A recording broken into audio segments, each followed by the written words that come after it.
Let's talk about the Cholla District. What are you Sure. most proud of the Cholla District that Well, under your leadership? Well, there's something that even though I wasn't part of it, that I'm really proud of because I had part of that after it started. That was Midwestern University. Yes. They came in 1996. I had not yet taken my oath of office in 1996, but they were having the dedication of the opening, the ribbon cutting for Midwestern University, and I was invited to attend, and I attended. And if you can imagine, back then, it was one building. Yeah. It had 135 students when they started, and they started with the College of Osteopathic Medicine, and now they have the health sciences, they have the dental They have clinic, like 35 the buildings optometry. now, 143 acres. 43 acres and over nearly 3,000 students. It's just amazing. Very special to you, isn't Yes. it? Oh yeah. Yeah. It's because it's been done so much for the city. Yeah.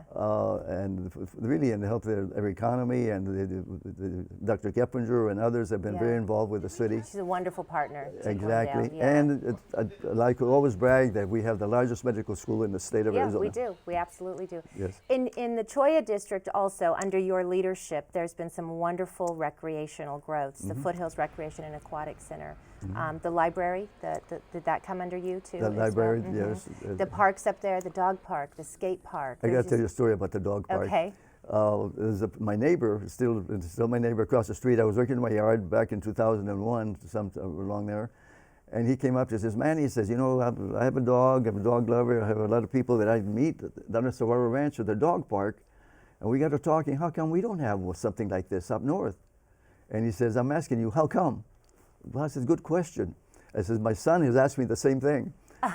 And so I said, "Let me look into it." And so I went to the council, and the council, you know, they agreed that we needed something up here, and we got the dog park. Wonderful. Yeah. That's great. That's great. And along with, we got some other real good projects that I'm real proud of. With a bridge over 67th Yes. Avenue at the wash there. Yeah, that's got great, And yeah. also in 57th over there by the library. Yeah. There's a bridge there. The floods that we had just now, if we didn't have those bridges, there would have been Yeah, a mess. yeah. But even back then, it was a mess when it got flooded and cars Sure, couldn't get through. sure. So, How about citywide? What are your top 2 or 3 favorite things citywide under your leadership? well, the citywide, I guess I would have to say the aquatic center Yeah. is one, and one that I'm really proud of that's not completed yet, but it's on the books. Aspera. Oh yes, that's a wonderful project. That's coming. It's it's there where the community Community of Joy, Church of the Joy, next you bet. and it's going to be some residential, and it's medical, and there's going to be a treasure house, which is a residential supervisory care center for adults, with developmental disabilities. Yes. And Mr. Kurt Warner from the Cardinals and Don Carden are each, I think, contributing about $1 million each to get it started. Yeah. So it's going to It's be a it's going to wonderful be a project. great project. It's underway as we speak, and it's really going to do wonders for the community. Right. Manny, as we wrap things up, you talked about your grandparents coming Mm-hmm. here to Arizona, your mother raising you and your 4 brothers. Just your final thoughts on what would they say if they could see all that you've done as one of the Martinez boys who grew up, over there at 55th Avenue. What would they say? They must be so proud of you if they were able to say that. Well, it's one of the things that I regret that my mother never got to see. My mother was a hardworking lady. She raised 4 boys, and she kept us on the straight and narrow. Yeah. And encouraged us all the way along about school and so forth. And I'm just wish she could have seen it. Yeah. I know the other family members. They're probably kind of proud, Yeah. if you will, Yeah.